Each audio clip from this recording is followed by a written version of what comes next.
Prince of Persia, The Sands of Time is an adaptation of a video game that I've never played, but it looks pretty interesting. In this movie, it concerns a mystical dagger that if the button on the hilt of it, the jewel on it, is pressed, it releases the sands of time, which can reverse for 1 minute everything that just happened, and that's only known to the person holding the dagger. The story concerns a boy who is plucked from a marketplace by the king of Persia and how he is adopted and brought into the royal family. And through a number of adventures, he comes into possession of that sacred dagger, and he may just end up falling in love with the guardian of the dagger, a princess played by Gemma Arterton. Adventure and political intrigue follow. So, Jonathan, did you like Prince of Persia? You know, I really can't say I did. And I'll tell you, I went in with the most open mind that I could. I really wanted to like this. I wanted it to be a grand adventure. I keep telling people one of my favorite films is Lawrence of Arabia, so I dig it when the camera, and in this case, they spared no expense, when they capture a vast expanse of desert dunes. I really like that. You know, with the exception of Ishtar, I think I've always really dug that kind of thing. Right, and you know, I think we went into the same attitude. This movie's not getting very good buzz at all. The most advanced notices were pretty awful, but I didn't want to believe it, actually. I kind of was rooting for the movie, and it's quite a letdown. One of the things that I did like about the movie was Jake Gyllenhaal.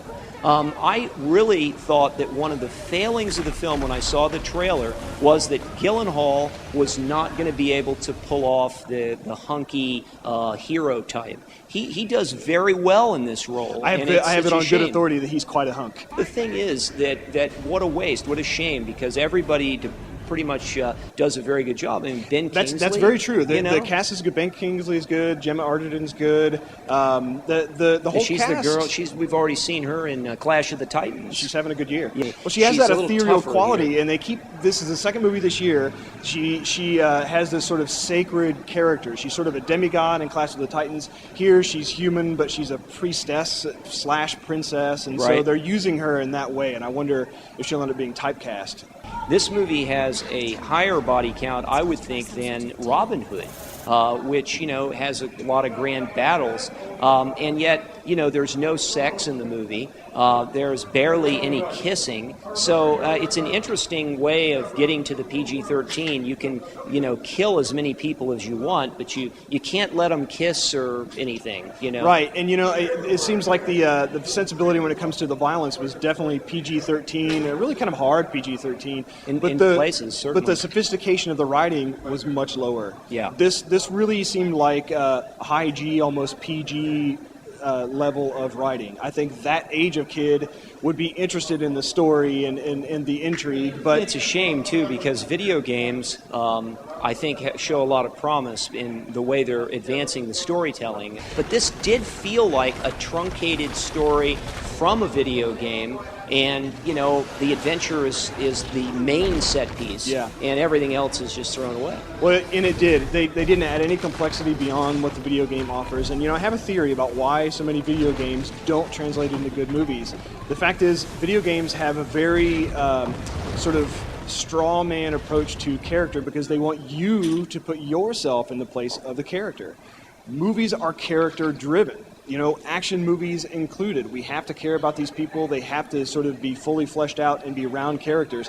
And so the writers don't do a good enough job. And frankly, they don't pay for the writing in these movies. They spend the money on CGI rather than writing.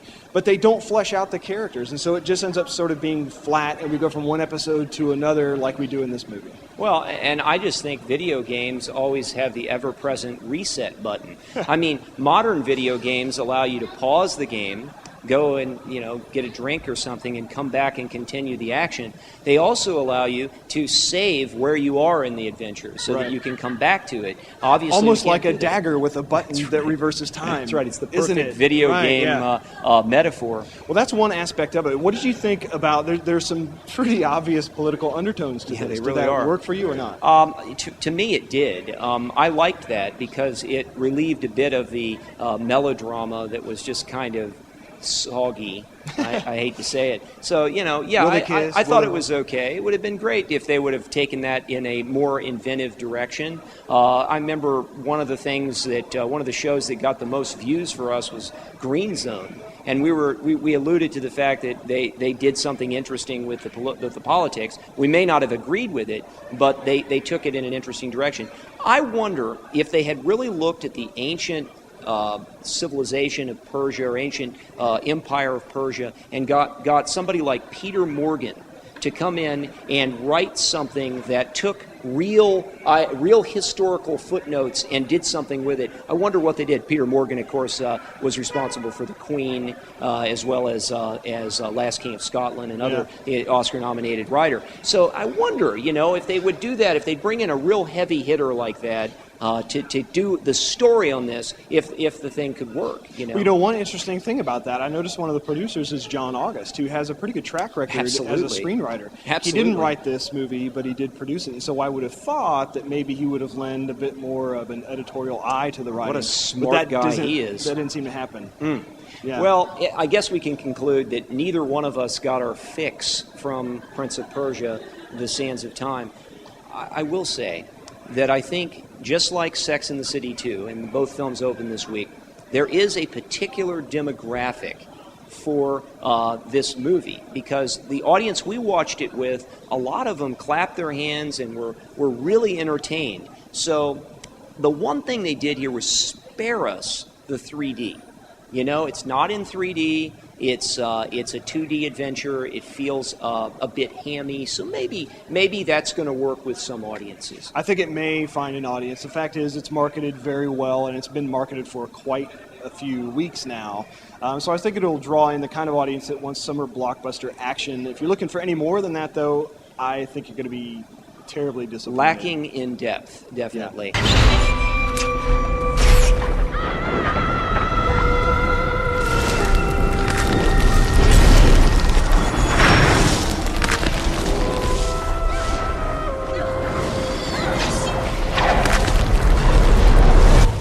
You've been watching The Film Fix, and I'm Jonathan Hickman, and this is Jeff Marker. And you can always follow us on the web by going to dailyfilmfix.com, where you can feed your movie addiction.